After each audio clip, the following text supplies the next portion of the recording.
How many potatoes do you think I'm gonna need for this one?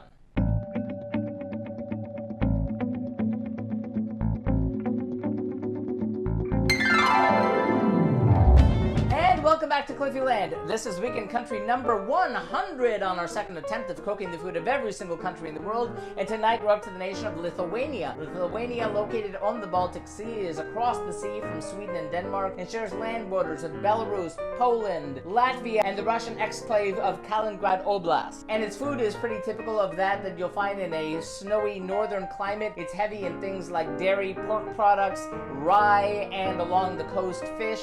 Its cuisine is heavily influenced by that of its neighbors such as Poland and Russia and even France, because history. And tonight we're doing two dishes, one which we did last time and one which we didn't, for reasons we will discuss when we look at how things went when we tried this last time around.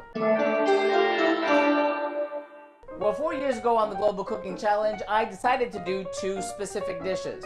First, we tried a ŠaltIbarščai, or a cold beet soup. That came out rather nicely. It was rather similar to what we did when we cooked Belarus and did a cold borscht then.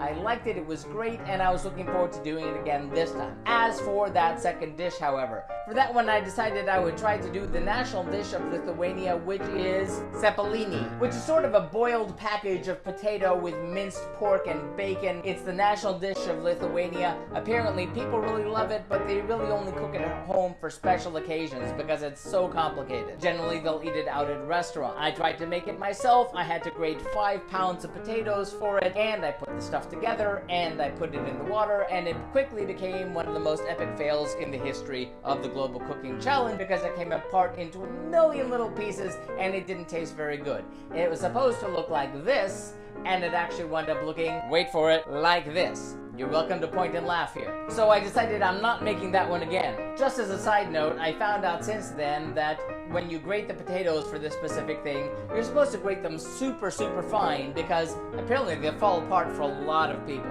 It wasn't just me. Nonetheless, I decided we're not doing that one. Too much trouble. Instead, this time we're making Kugelis, sort of a potato casserole or pudding if you're British. It uses a lot of the same ingredients, the potatoes, the bacon, the sour cream, so we're gonna give that a shot. So now we need to look and see what goes into those two dishes. First, for our ŠaltIbarščai, or cold beet soup, we'll need 2 good-sized beets, 2 6-inch cucumbers, 6 tablespoons of sour cream plus more for dressing, 1 liter or 4 cups of sour milk or buttermilk, we're using buttermilk here, 1 cup of boiled water, 8 sprigs of fresh dill, which will be finely chopped, 1 cup of scallion greens or chives, finely chopped, and salt and pepper to taste, and 2 hard-boiled eggs. Then, for our kugelis, we'll need 1 tablespoon of butter, 4 large russet potatoes, half a pound of bacon, 1 medium onion finely chopped, 4 eggs which will be beaten, a half a cup of milk, and kosher salt and cracked black pepper. Okay, there's no two ways around this. There's gonna be a lot of prep and a lot of time to cook, so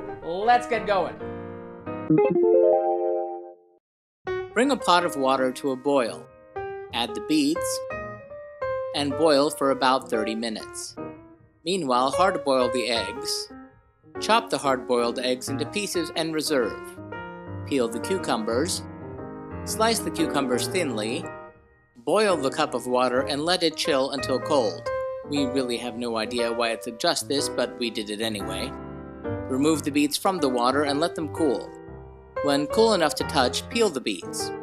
Cut the beets into very thin strips or coarsely grate them instead. Then in a bowl, begin to assemble the soup.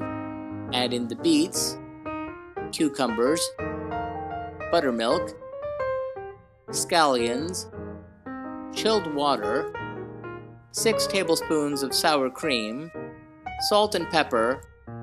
Mix well and taste. Cover and refrigerate for between 2 hours to overnight. Grate the potatoes either by hand or using a food processor, and plate the grated potatoes in a bowl of water. Preheat your oven to 400 degrees Fahrenheit. Heat a skillet over medium-high heat. Fry the bacon until crisp and the fat is rendered, about 7 minutes. Remove the bacon and let it drain on a paper towel-lined plate. Once the bacon is cool enough to handle, chop it coarsely. Pour off all but 2 tablespoons of the bacon fat. Return the pan to medium heat and add in the onions. Cook until the onions are soft and brown, about 10 minutes. Remove the onions from the heat and reserve. In a bowl, beat the eggs. Mix in the milk. Season with salt and pepper. And whisk it together. Butter an 8 by 8 inch baking pan. Remove a handful of the grated potatoes from the water and place them in the center of a clean dish towel. Close the towel around the potato and twist the towel to wring out the water. Add the drained potatoes to the egg-milk mixture. Repeat with the remaining potatoes. Mix in the chopped bacon and the caramelized onion. Mix well with a wooden spoon and pour the mixture into the prepared baking pan.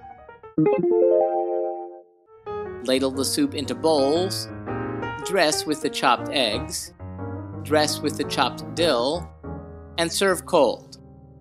Plate slices of the Kugelis, dress with a dollop of sour cream, dress with the chopped scallions, and plate with lingonberry preserves on the side.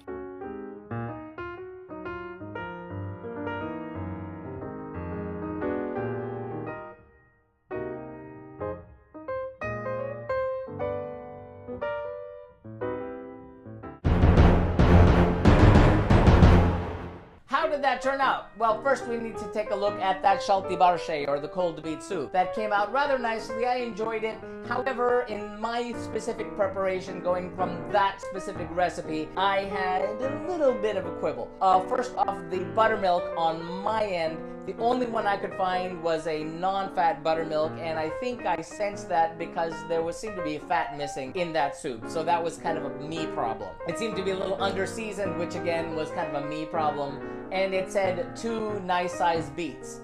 My beets were probably too small because it didn't get quite enough beets in it. Therefore, I'm going to give the ŠaltIbarščai, or the cold beet soup, 3 out of 5 globes. If I had more beets or the full-fat buttermilk and I had seasoned it properly, it probably would have been a 4. But it was very nice. I enjoyed it. Try it yourself. As for the Kugelis, that was really delicious. I rather enjoyed it. It was nice and crispy. I mean, you can't go wrong with potatoes, sour cream, and bacon together. It was really wonderful. We all went back for seconds. But what really made it spectacular was that lingonberry preserves on the side. Make sure you add that in. It really makes it a fantastic dish, appropriate for dinner or brunch. Loved it. Yay, Lithuania. So tune in next time when we stick around Europe for a 3rd week, head south and have the food of another small country with the food of Luxembourg. See ya then.